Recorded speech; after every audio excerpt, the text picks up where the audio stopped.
से हम अपना मुहासिबा करें। इस दुनिया में हम रोजाना कितनी गलतियां करते हैं और फिर भी हम इस दुनिया में जिंदा हैं और हमें फिर भी शर्म नहीं आती और हया नहीं आती है और हम फिर वही काम करते हैं जिस काम से हमें रोका जाता है। मेरे प्यारे साथियों, हर आदमी मुहासिबा करे, अपना एहतिसाबे नफ्स तो करना पड़ेगा।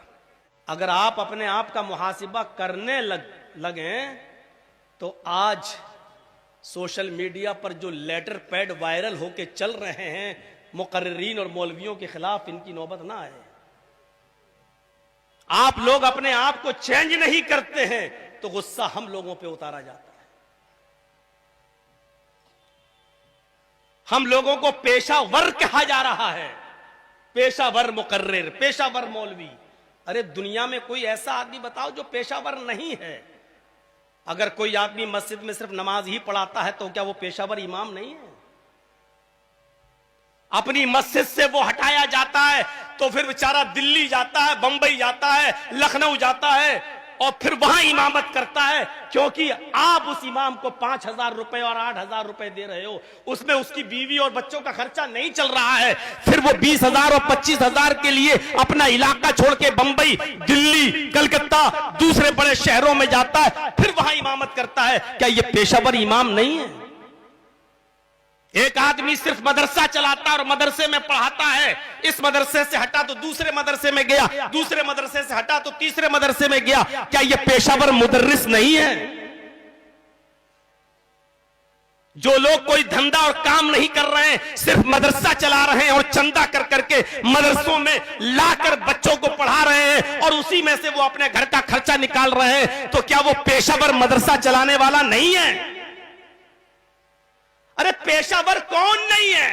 पेशावर मौलवी, पेशावर मुकर्रिर, पेशावर इमाम, पेशावर मुदर्रिस, पेशावर, सब तो पेशावर है। जो मदरसा चलाने का पेशा जिसने खोला वो मदरसे का पेशावर हुआ, जो इमामत कर रहा है वो पेशावर इमाम हुआ, जो मदरसे में पढ़ा रहा है वो पेशावर मुदर्रिस हुआ। मेरे भाइयों, जरा तसव्वुर करो कि अपना इलाका छोड़ के दूसरी जगह कौन नहीं जा रहा है। अगर हम यूपी से आ रहे हैं या कोई आदमी दिल्ली और बंबई से आ रहा है तो इतना कौन सा बड़ा गुनाह हो गया है? बिहार में भी तो मदरसों के चंदे होते हैं, आज भी मदरसे का चंदा हो रहा है। और फिर बिहार से कितने लोग रमजान के महीने में हमारे उत्तर प्रदेश में आते हैं और चंदा करते हैं और हमसे तस्दीक भी लेते हैं कि मौलाना साहब आप यूपी के अमीर हैं, आप लिख के दीजिए। तो हम इनको क्या कहें? क्या आप तो बिहार में हर साल जलसा करते हैं, जलसे में 10 लाख का चंदा करते हैं, फिर आप क्यों आ रहे हैं यूपी में? हम आपको तस्दीक नहीं देंगे, हम आपको तौसिया नहीं देंगे। तो क्या बिहार के लोगों को मदरसे का चंदा करने से हम रोक दें? ये सारी चीजें जो सोशल मीडिया पे छाई जा रही हैं, चल रही हैं, इसकी मेन वजह यह है कि आपने अपने हालात नहीं बदले। जैसे अभी कासमी साहब ने कहा, इन्नल्लाह ला युगय्यिरु मा बिकौमिन हत्ता युगय्यिरु मा बिअनफुसिहिम।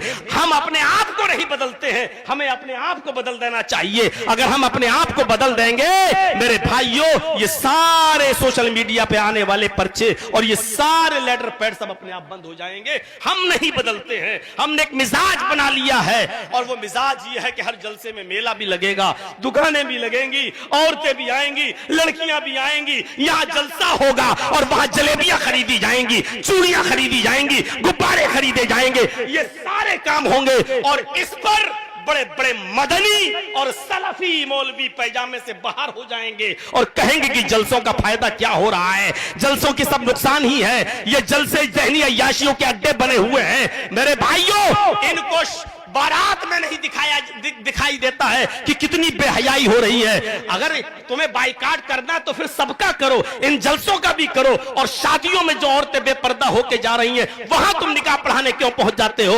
उधर का भी बाइकाट करो कि हम ऐसी जगह निकाह नहीं पढ़ाएंगे जहां 200-300 आदमी की बारात जाएगी। वहां जब बारात भी शरीयत में नाजायज है तो फिर आप क्यों बारात लेके जा रहे हैं? और जा रहे हैं तो उनका निकाह क्यों पढ़ाया जा रहा है? अगर तुम्हें बाइकाट करना है तो बारात का भी बाइकाट करो। ये 200 और 300 आदमी जो चोर और डाकू बन के बारात में जाते हैं, ये मुल्ला, ये मौलवी, ये मदनी, ये सल्फी, ये आज़ारी, वहां तो सबसे पहले पहुंच जाएंगे और इनको सारी कमियां इन जलसों में नजर आती है। मेरी जबान न खुलवाओ, मुझे इस बात की परवाह नहीं है कि बिहार में हम कितने दिन आएंगे और नहीं आएंगे।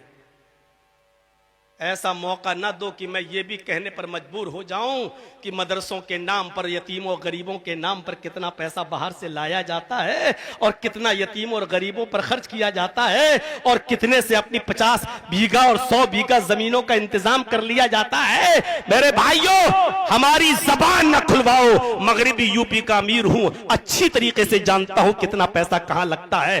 बिहार और बंगाल में सैलाब और बाढ़ की शक्ल में कितनी मदद होती है और कितना सैलाब और बाढ़ में दिया जाता है और कितना अपने पास रख लिया जाता है। हमारी जबानें न खुलवाई जाएं। मेरे प्यारे साथियों, ये सारी चीजें हमें अच्छी तरीके से मालूम है। हमें इस बात का डर नहीं कि कल के जलसे पर क्या होगा। अर्जुल्लाहि वासिया, अल्लाह की जमीन बहुत बड़ी है।